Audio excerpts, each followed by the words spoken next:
বিএনপির নেতৃবৃন্দকে এবং বিএনপির কর্মীদেরকে শহীদ করা হয়েছে। জুলাই সনদ যে সময়টিতে দরকার ছিল সে সময়টিতে আমরা পাই নাই। আমরা জুলাইকে দেখি মূলত শহীদদের আকাঙ্ক্ষার মাধ্যমে। যদি কেউ ফ্যাসিবাদী হয়ে উঠতে চায় তার জন্য বাংলাদেশের জনগণ যে কোনো ধরনের যে কোনো পর্যায় পর্যন্ত যাইতে প্রস্তুত আছে। আমরা জুলাইকে দেখি মূলত শহীদদের আকাঙ্ক্ষার মাধ্যমে। একজন শহীদ যে তার জীবনের শেষ শক্তটুকু বিলিয়ে দিয়েছে এই জুলাই আন্দোলনের রাস্তায় নেমে।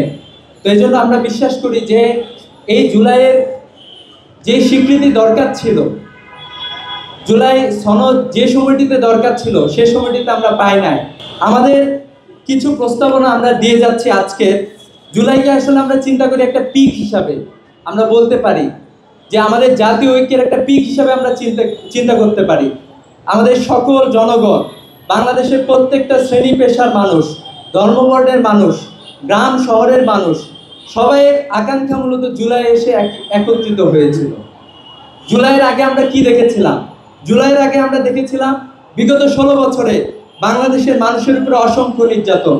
আমরা দেখেছিলাম বিডিআর বিদ্রোহের নাম করে বাংলাদেশি সেনা অফিসারদেরকে, যারা দেশপ্রেমিক সেনা অফিসার ছিল, তাদেরকে হত্যা করে বাংলাদেশের যে একটা শক্তিশালী কাঠামো ছিল এই কাঠামোকে ভেঙে দেওয়ার চেষ্টা করা হয়েছে। রাষ্ট্রীয় পৃষ্ঠপোষকতায় এই শাহবাগে মঞ্চ তৈরি করা হয়েছিল। আমরা এটাও দেখেছি যখন কিছু মানুষ সেই মঞ্চের বিরুদ্ধে দাঁড়িয়ে টানা 7মবারের মতো বেস্ট টিস্যু পেপার ব্র্যান্ড হিসেবে স্বীকৃতি পেয়েছে বসুন্ধরা টিস্যু। মতিঝিলে একত্রিত হয়েছিল, আমরা দেখেছি সেখানে গুলি করে অসংখ্য মানুষকে হত্যা করা হয়েছে। আমরা এই ধরনের অবিচার বঞ্চনার মধ্যে দিয়ে গিয়েছি।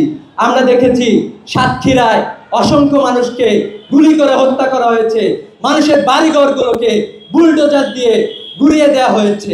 আমরা এইসবও দেখেছি।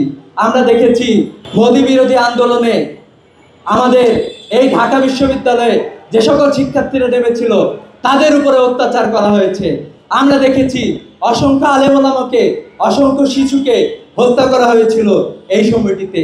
এবং আমরা দেখলাম এগুলো ধারাবাহিকতায় একটা সময়ে এই ফ্যাসিবাদী সরকার যখন তারা দেখেছিল যে আমরা একের পর এক হত্যা করতে পারি, আমাদের বিচার করার মতো কেউ নাই, বিরোধী দল প্রত্যেকটা রাজনৈতিক দলের কর্মীদেরকে শহীদ করা হয়েছে, বিএনপির নেতৃবৃন্দকে এবং বিএনপির কর্মীদেরকে শহীদ করা হয়েছে, জামাতে ইসলামী তাদের কর্মীদেরকে নেতৃবৃন্দকে শহীদ করা হয়েছে।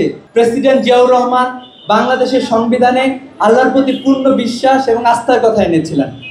আমার দলও এদের সংগঠন ছাত্র শিবিরের কর্মীরা, যেহেতু আমরা ইসলামকে ধারণ করি, এখানে অন্যান্য বাম সংগঠনের নেতৃবৃন্দ আছে, তারা হচ্ছে মার্ক্সের আদর্শ অথবা লেনিনের আদর্শ বাস্তবায়ন করতে চায় বাংলাদেশে। আমরা তো ইসলাম নিয়ে রাজনীতি করি। তাহলে আমি তো বলবো যে আমার আদর্শটা এখানে প্রাধান্য পাক, অন্য কেউ বলবে তার আদর্শটা এখানে প্রাধান্য পাক।